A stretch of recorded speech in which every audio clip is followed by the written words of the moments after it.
ഓണം കഴിഞ്ഞ് നിൽക്കുന്നൊരു സമയമാണ്. അപ്പോൾ ഓണം കഴിഞ്ഞ് നിൽക്കുമ്പോഴുള്ള റിലീസ് എന്ന് പറയുമ്പോൾ സ്വാഭാവികമായിട്ടും ഒരു ഒരു ചെറിയൊരു ഡൾ ഫേസ് ഉണ്ട്. കാരണം തിയേറ്ററിലേക്ക് ആൾക്കാർ വരുന്നത്, ഫാമിലിയൊക്കെ വരുന്നത് ചിലപ്പോൾ ഒരു കുറയാനുള്ള സാധ്യതയുണ്ട്.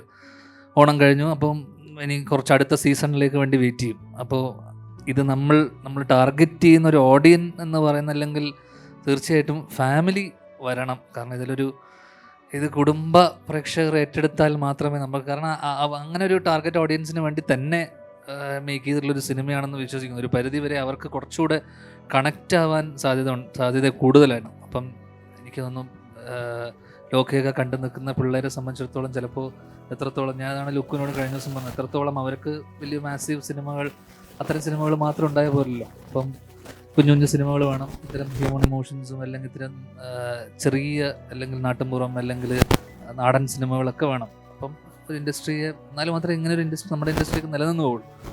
അപ്പോൾ ഫസ്റ്റ് ഡേ തന്നെ ക്രിട്ടിക്കലി ഇതിനെ വലിയ രീതിയിലുള്ള ഒരു അക്ലമേഷൻ അല്ലെങ്കിൽ വലിയ രീതിയിലുള്ള ഒരു ഓപ്പണിംഗ് കിട്ടി. പക്ഷേ ഇനി ഓർഗാനിക്കായിട്ട് വരേണ്ട ഓഡിയൻസ് ഉണ്ട്, അല്ലെങ്കിൽ ഓർഗാനിക്കായിട്ട് നെക്സ്റ്റ് വീക്ക് തൊട്ട് നമ്മൾ പ്രതീക്ഷിക്കുന്ന ഫാമിലിയൊക്കെ വന്ന് ഈ ഒരു ചെറിയ സിനിമയെ സപ്പോർട്ട് ചെയ്യും എന്നുള്ളതാണ്. അപ്പം എല്ലാവരും സപ്പോർട്ട് ഉണ്ടാവുമെന്ന് പ്രതീക്ഷിച്ചുകൊണ്ട് എന്തായാലും ആ സൈഡ് നമ്മൾ സേഫായിട്ടുണ്ട്.